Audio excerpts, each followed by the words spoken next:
Hello and welcome to the in-depth series section of Drishti IAS. I'm Aisha, and in today's episode we will be discussing about the topic of the World Migration Report 2024, which talks about the topic of remittance, and it states that India has received a record-breaking remittance of 111 billion US dollars in the year 2022, which is highest ever, and this is the first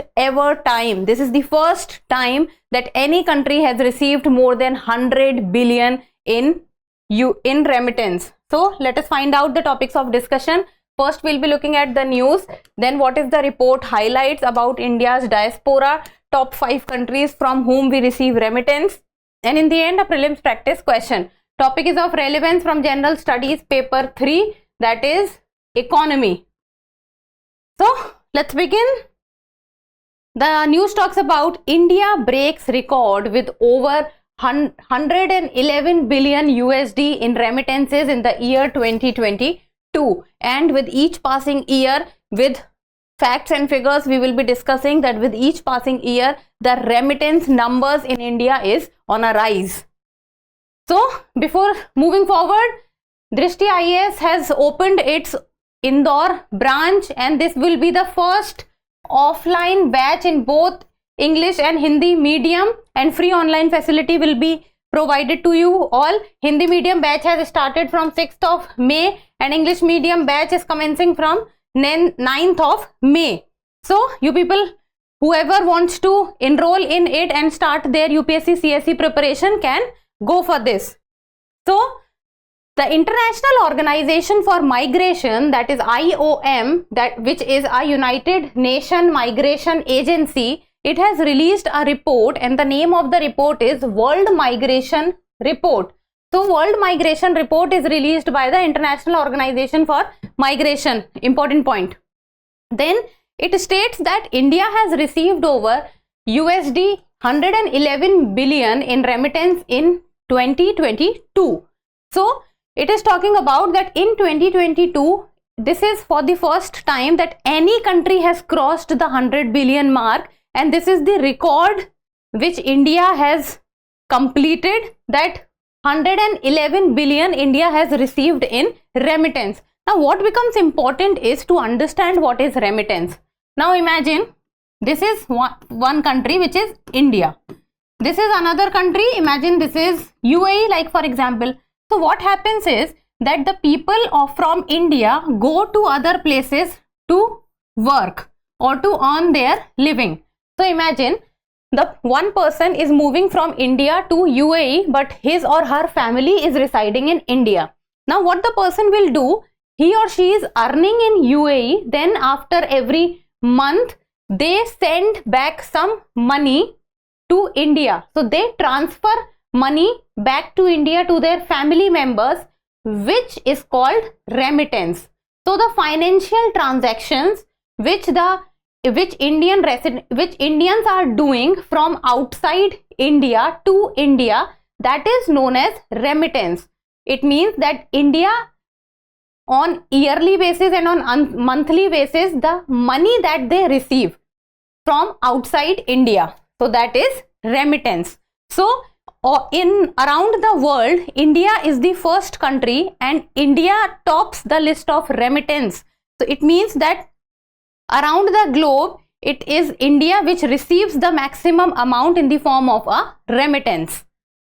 So it has become the first country to surpass the USD 100 billion threshold, and India was the top recipient of remittance in 2022. So out of all the countries, it is India who has topped the list of remittance. Other countries in top 5 being Mexico, China, Philippines and France. So Mexico has surpassed China. Then few of the highlights of the report. So it shows a steady growth of remittances to India over the years, and if we go by the year like 2010, 2015, 2020, so over the years the remittance amount coming to India has increased, largely driven by a significant number of migrant workers from southern Asia. As India has such a large population, so people from India go to other countries. Specifically, if we talk about the countries where we find a lot of Indian workers is the Gulf countries, and within the Gulf countries it is specifically, you can say, UAE. If you talk about countries, then it is UAE, it is USA, it is Saudi Arabia, it is Singapore, where a lot of Indians you will find. Then India, Pakistan, Bangladesh, they are among the top 10 recipients of international remittances, which demonstrate the importance of labor migration in the region. And remittances provide a vital support to families and communities. Vital support. This support can be in the form of financial, because they are sending money. It can be in the form of education.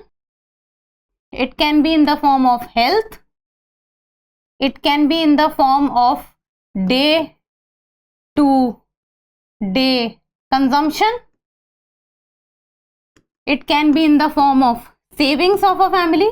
So the money which comes to India in the form of remittance can be of extreme importance to the families, because it can be for any of the given regions. Then the migrant workers face numerous risks such as financial exploitation, excessive financial debt due to migration costs, xenophobia and workplace abuses. So the migrant workers, it means that the people who are moving from India to other countries, it is not that they are having very easy life. No, they also go through a lot of problems. Like for example, workplace exploitation that we often see in news, and we keep on hearing the news that the workplace exploitation is being done, workplace abuses is being done. Then people are not treating you well, they are doing discrimination with you. So these are few of the problems which the migrant workers go through. Then about India's diaspora, it means the India's population. So nearly 18 million or 1.3% of India's population are international migrants. So 1.3% of India's population is international migrants. It means that 1.3% of the total population of India is moving out to sea or to seek work. Then making India the largest source of migrant globally. It has a lot to do with the population of India also. Major remittance countries is UAE, US, Saudi Arabia, Singapore, etc. And India is the 13th most popular destination for immigrants with 4.48 million people coming from other countries to live in India. Even though Indian people are going out to seek work, but from other countries also, if we see, then people are also coming in India, and it can be for many reasons. It can be for work, and majorly it is for education and medical facilities also. Now, top countries receiving remittances, and this is with regard to the changing time, that is 2010, 2015, 2020 and 2022. So let's see. India in 2010 received 53.48 billion remittance. Then 2015 it was 68.91, 2020 83.15, 2022 111.22. And if we see the nature, then in the year 2023 India has received somewhere around 125 billion USD according to some reports. Then if we talk about in 2010, China is at second position with 52.46 billion. 2015 China is at second position with 63 billion, and 2020 China is at second position with 59.51 billion. But if we see the year 2022, so China has been replaced by Mexico at second position with 61.10 billion. And if we see that over the years, the remittance of China has decreased, it has not increased. It was 63.94 in 2015, but then it went down to 59, and then in 2020 it went down to 51. So as of now, first is number one remittance receiving country. Number one is India, number two is Mexico, number three is China, four is Philippines, fifth is France. Now let's talk about the countries who are receiving remittances and also few of the statistics with regard to India. So India's remittance has crossed the 100 billion mark in the year 2022. So this has happened for the first time. And an important point for you people to remember, and this is very important from mains answer writing also, that this constitutes about 3.3% of the GDP. Very, very important. That the remittance which India is receiving constitutes to 3.3% of the GDP. And remittances to India grew 33% since the pandemic, after Mexico, which recorded a 42% growth. So even though in terms, in numbers, if we talk about, then the highest remittance receiving country is India. But if we talk from the perspective of percentage wise, so Mexico has around 42% and India has around 33%. So let's see. India 111.22 billion, then Mexico is 61.1, China is 51, Philippines is 38, and France is 30.04 billion. But if we see, so India is at first position with 111.22 and Mexico is at second position with 61.1. It means India is almost getting double of what the second position Mexico is getting. It means that the margin or the difference between the first position and the second position, that is between India and Mexico, is very high.